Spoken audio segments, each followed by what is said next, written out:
Have you ever been too busy to answer a phone call but still wanted to let the caller know why?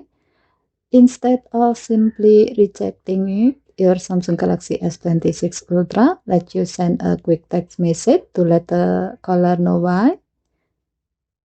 Let me show you how. First, open the phone app.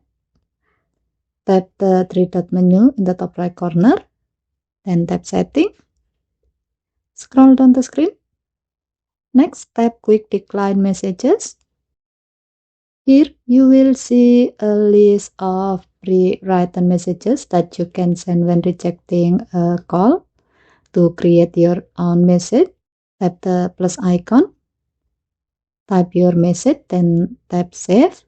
For this example, let's create a new one.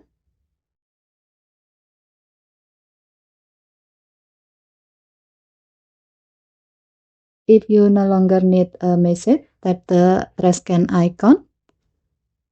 Select the message or messages you want to remove. Then tap Delete. Here you will also notice a bell icon next to each message. When enabled, your phone automatically creates a reminder after you reject a call using that message, helping you remember to follow up with the caller later.